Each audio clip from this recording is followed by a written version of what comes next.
Nós estamos aqui com alegria, utilizando essa ferramenta que nos aproxima, apesar de estarmos fisicamente afastados. E vamos abordar sobre um tema que está no livro Palavras de Vida Eterna, psicografia de Chico Xavier através de Emmanuel. E o capítulo para as nossas reflexões é intitulado Acalma-te. É bem apropriado para este momento que nós estamos vivendo, onde as nossas ansiedades, elas se colocam muitas vezes acima de tudo.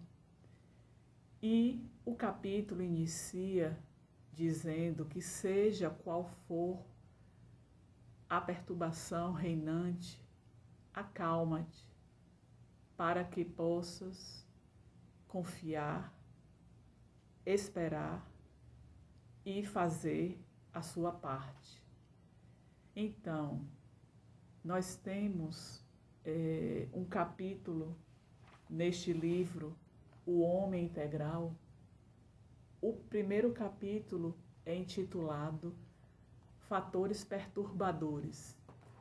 E um desses fatores que é colocado pela nossa veneranda Joana de Ângeles, que nos perturbam, é justamente a ansiedade. A ansiedade, ela trabalha contra a estabilidade do nosso corpo e das nossas emoções. É uma das características mais presentes na conduta do ser humano. O ser humano, ele tende a ter um comportamento ansioso que o desgasta. E com esse desgaste pode dar origem ao processo de doenças. Então, como nós somos impulsionados a este comportamento ansioso, porque vivemos numa sociedade que se apresenta com características egoístas, a partir daí nós vamos viver esta inquietação, porque nós queremos estar sempre sendo aquela pessoa que tem destaque no que nós fazemos. Mas as condições que a sociedade vem apresentando com as suas características de consumismo, hoje nós temos a robotização, onde as máquinas têm substituído o ser humano nas suas atividades. Então, tudo isso tem gerado angústias. Mas também, Joana de Ângeles, ela aponta que essa ameaça de guerras constantes e o anúncio de enfermidades devastadoras, como é o que nós estamos vivendo. Então, tudo isso vai gerando no indivíduo o medo, a inquietação. Mas nós temos uma narrativa do apóstolo Paulo, quando ele escreveu uma carta aos Hebreus, no capítulo 10, no versículo 36. Então ele coloca que, por que necessitais de paciência, para que depois de ter de feitos a vontade do Pai, possais avançar a promessa. Então nós temos uma característica que queremos a resposta imediata àquilo que estamos atravessando. Exemplo, se estamos passando por um processo de adoecimento, nós queremos imediatamente que essa doença deixe de existir no nosso cotidiano. Se nós temos dificuldades na família, em relação aos nossos filhos, em relação ao nosso companheiro, companheira, em relação aos nossos pais, imediatamente nós queremos que tudo isso deixe de existir. Como se a um passe de mágica, aquilo que chega, que é responsável pelo nosso processo de amadurecimento, possa desaparecer. Mas não é bem assim que funciona, porque tudo aquilo que nos chega é preciso que nós saibamos administrar, compreendendo que tudo quanto nos acontece tem um propósito para o nosso amadurecimento. Então, estamos vivendo na atualidade esta pandemia que tem nos levado a profundas reflexões. É preciso estarmos aproveitando o tempo de isolamento social, de afastamento das nossas atividades rotineiras, como uma oportunidade para o mergulho dentro de si mesmo. E para isso é necessário que nós possamos compreender o que estas experiências estão nos oportunizando como experiências que são necessárias ao nosso processo de autoconhecimento, ao nosso processo de amadurecimento. A monja Coen escreveu este livro, 108 Contos e Parábolas Orientais. É muito interessante as histórias que ela apresenta, porque elas trazem muitas reflexões. E uma dessas histórias, narrada por ela, apresenta um discípulo buscando seu mestre. E esse discípulo, ele fala da sua ansiedade, do quanto ele estava querendo aprender todos aqueles conhecimentos e quanto tempo ele levaria para poder, de fato, estar adquirindo tudo aquilo. Então, o mestre pensa e diz: você terá em torno de 10 anos para poder alcançar o que você deseja. Aí o discípulo disse: mas 10 anos é muito tempo. Eu não quero gastar todo esse tempo. A partir de agora, eu vou trabalhar ativamente 10, 12, 15 horas por dia para poder eu rapidamente adquirir todos esses conhecimentos e me tornar um discípulo. Então, o que é que você me diz? Se eu de fato trabalhar arduamente para ler muito, para poder vivenciar esses conhecimentos, quanto tempo eu poderei levar para alcançar tudo isso? O mestre reflete e diz: 20 anos. Então, aquele discípulo ficou achando estranho como é que ele, trabalhando com muito mais atividades, se dedicando à leitura e aprofundamento dos conhecimentos, ele levaria o dobro do que ele tinha dito inicialmente.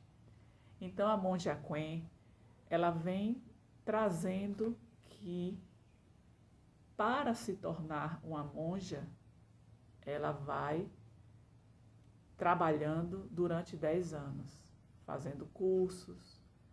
Para se tornar um discípulo, 20 anos. E para se tornar um mestre, 30 anos. Então, com essa história, nós podemos perceber que nada acontece de maneira imediata para o alcance dos nossos propósitos e dos nossos objetivos. E que não adianta ficarmos ansiosos, mas é preciso o exercício da paciência, como a própria recomendação no primeiro parágrafo do capítulo proposto para as nossas reflexões. O que foi que Emmanuel disse? Espera. Esperar vai nos levar ao exercício da paciência. E aí nós vamos para o Evangelho segundo o Espiritismo, no capítulo 9. Bem-aventurados os que são brandos e pacíficos. E neste capítulo, no item 7, nós temos a paciência. E no início do Evangelho nós encontramos que a dor é uma bênção que Deus envia a seus eleitos. Não vos aflijais, pois, quando sofrerdes. Antes, bendizei de Deus onipotente que, pela dor neste mundo, vos marcou para a glória do céu. Ou seja, é através da dor que vai servir de aprendizado para as nossas experiências do dia a dia. Então, a paciência deve ser uma marca que está presente em nosso íntimo para estar atravessando todos esses momentos difíceis que a vida está a nos apresentar. Temos ouvido muito, neste momento, falar sobre o índice de desemprego, sobre as dificuldades financeiras que muitas categorias estão atravessando. Ouvimos falar de inúmeros pedidos de falência. Então, como é que estes indivíduos que estão atravessando esses momentos delicados podem estar atuando para viver melhor, acalmando-se, entendendo os propósitos do nosso Pai, conforme o Evangelho nos aponta? A dor é uma bênção. Entendemos a dor como uma bênção nas nossas existências? E aí nós nos recordamos da vida de Chico Xavier. Ele começou a ter alguns problemas na sua visão. E certa feita, quando Emmanuel apareceu, que era o seu guia, o seu mentor, apareceu para ele, ele pediu a Emmanuel: Emmanuel, não tem como você pedir ao Dr. Bezerra de Menezes para curar os meus olhos? Aí o que Emmanuel respondeu: você deve seguir o tratamento médico. Passado um tempo, apareceu o Dr. Bezerra de Menezes para Chico Xavier.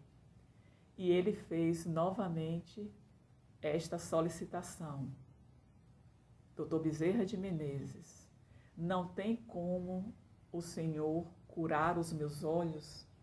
E o que foi que Bezerra respondeu para ele?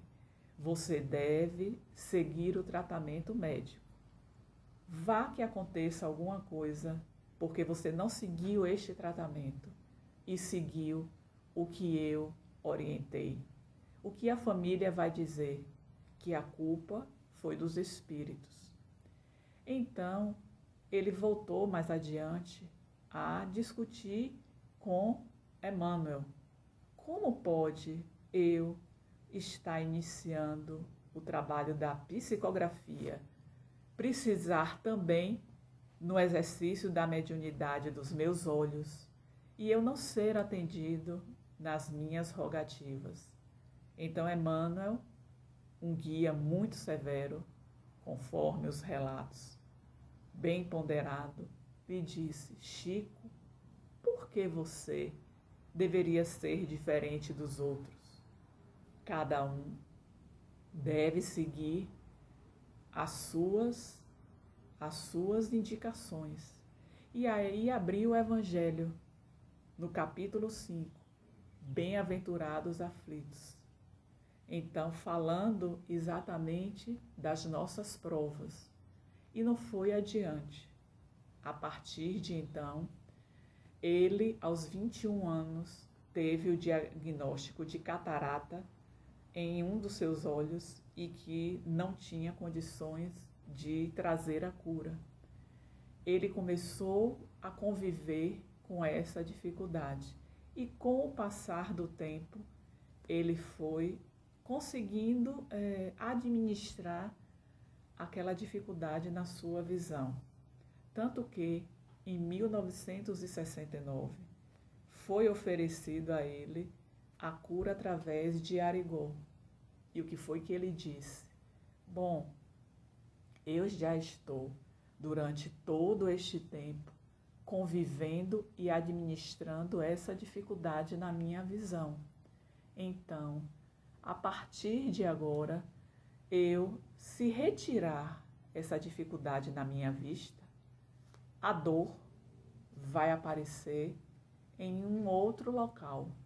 Então, como eu já convivo com isso há muitos anos e já sei administrar essa dificuldade, eu prefiro continuar com ela, a tirar essa dor e aparecer outra que eu vou precisar aprender a administrar.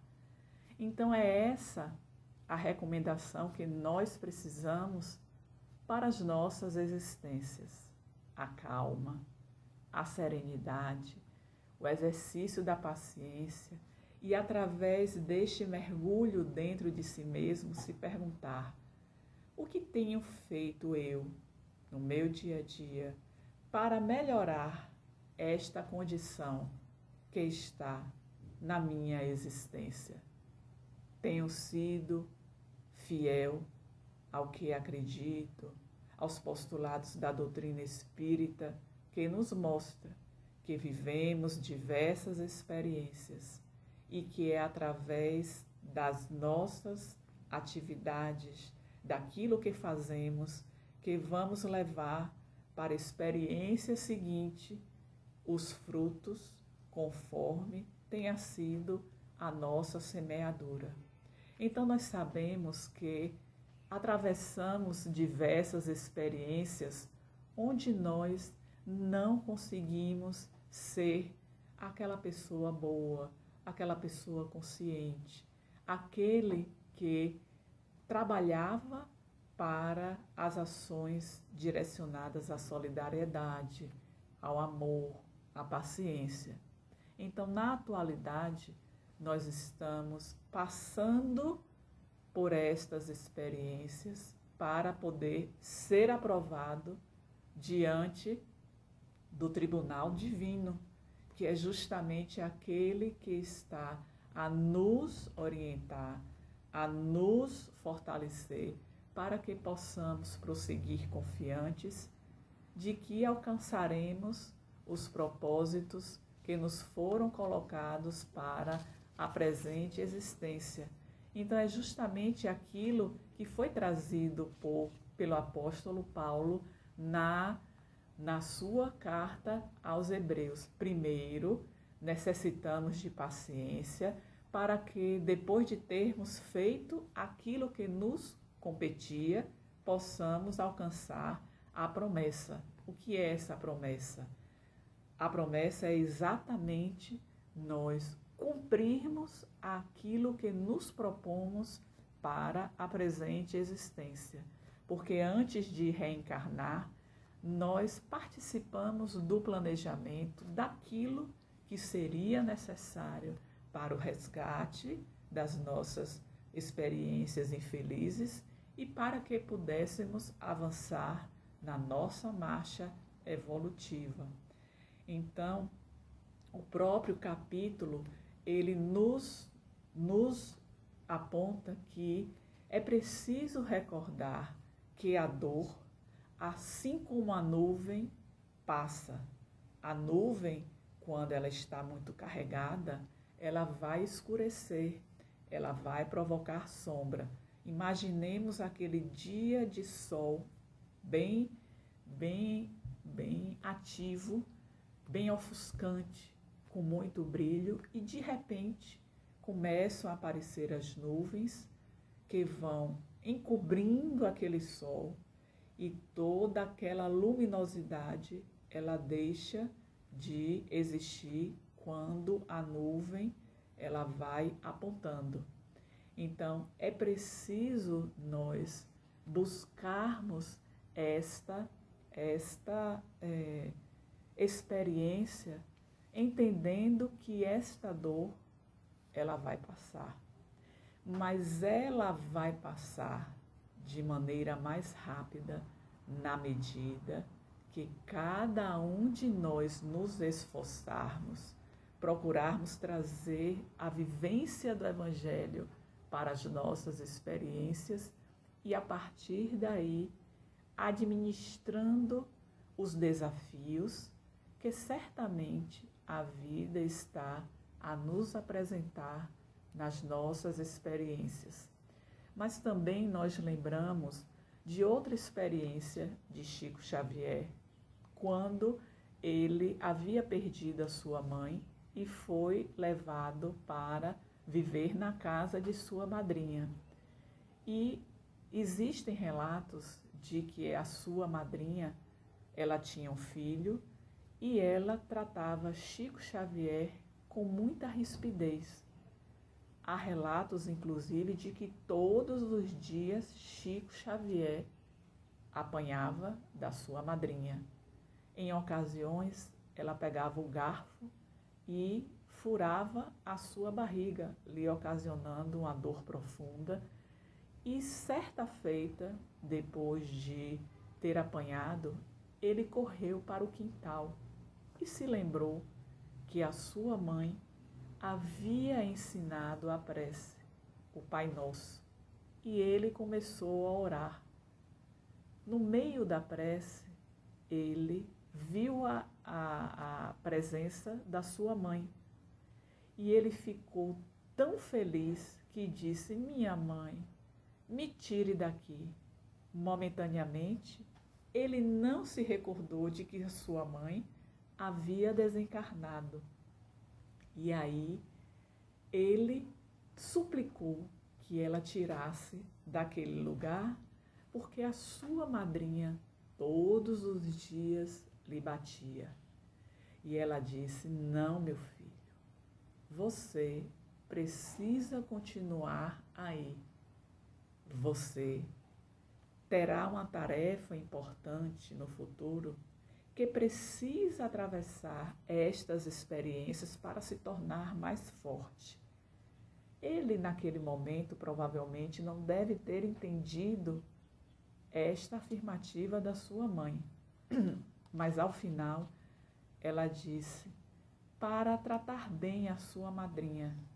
E ela prometia que todos os dias estaria naquele local, se ele se comportasse, se ele buscasse realmente, através da oração, o contato com ela e com o bom comportamento. E aí nós nos lembramos da questão 459 de O Livro dos Espíritos. Qual o caráter geral da prece? A prece é um ato de adoração. Orar a Deus é pensar nele, é aproximar-se dele, é pôr-se em comunicação com ele.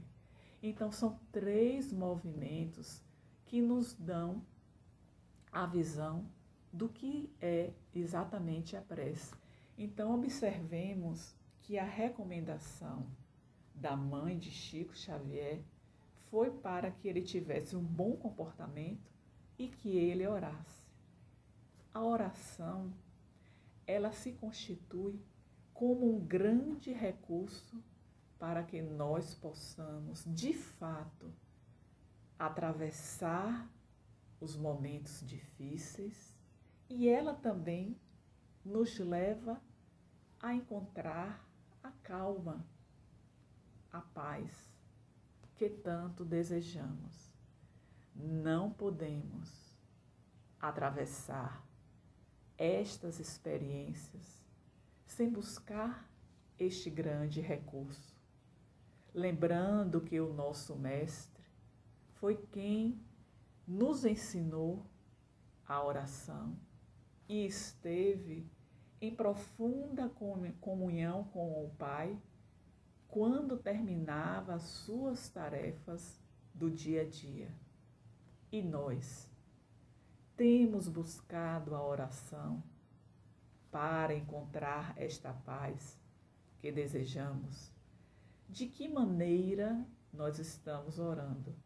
Porque observem, quando estamos atravessando as dificuldades que oramos, nós queremos que de imediato cheguem as respostas que nós desejamos. E nem sempre essas respostas chegam no tempo que nós desejamos e da maneira que nós queremos que chegue. Por exemplo, citamos aqui o desemprego. Aquele que está sem atuar no seu ofício, certamente está orando, pedindo a Deus que possa estar chegando um emprego para ele. Mas será que quando essas pessoas fazem esta rogativa, elas compreendem que ficar 1 ano desempregado, 2 anos desempregado, tem um propósito? O que acontece em algumas situações? As pessoas se revoltam, deixam de acreditar em Deus, porque quando estão precisando, cadê? Onde está Deus? Mas nós não podemos esquecer que é através da oração que vamos ser fortalecidos pelo nosso anjo da guarda em primeiro lugar, que nos acompanha, que está ao nosso lado, exatamente para poder nos direcionar, nos fortalecer, nos impulsionar a prosseguirmos confiantes na certeza de que seremos vitoriosos.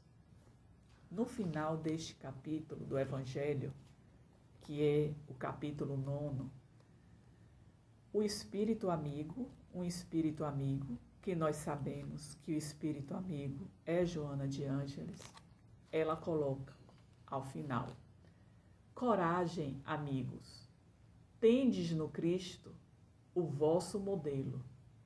Mais sofreu ele do que qualquer de vós, e nada tinha de que se penitenciar, ao passo que vós tendes de expiar o vosso passado e de vos fortalecer para o futuro. Sede, pois, pacientes, sede cristãos. Essa palavra resume tudo.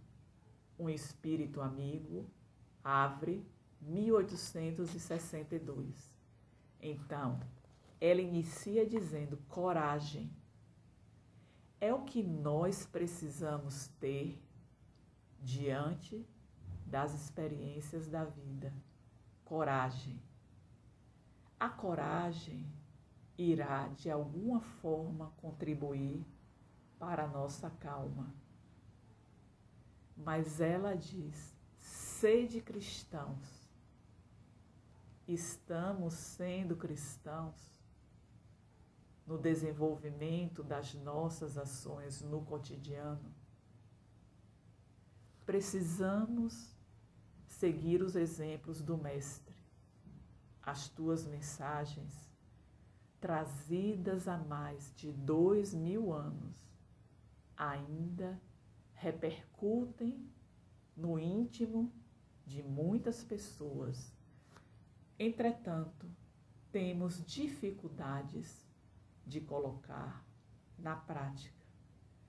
A lição Acalma-te, trazida pelo Espírito Emmanuel, nos convoca a fazer a nossa parte, a seguir o exemplo de Jesus, porque só através da vivência cristã, da vivência do Evangelho, nós conseguiremos atravessar todos esses desafios, todos esses obstáculos, com a certeza de que seremos vitoriosos e alcançaremos a nossa meta. Que o nosso Mestre Jesus, Ele nos fortaleça Ele nos envolva com a tua paz, com o teu amor, auxiliando-nos a alcançar essa paz que tanto desejamos. Seguiremos confiantes, com a certeza de que o nosso Mestre não nos abandona e que Ele é o caminho para que possamos alcançar a vida cristã, que é a nossa meta. Que o Mestre nos abençoe e nos envolva com a tua paz. Que a paz, meus irmãos, possa chegar até cada um de vocês que está a nos ouvir.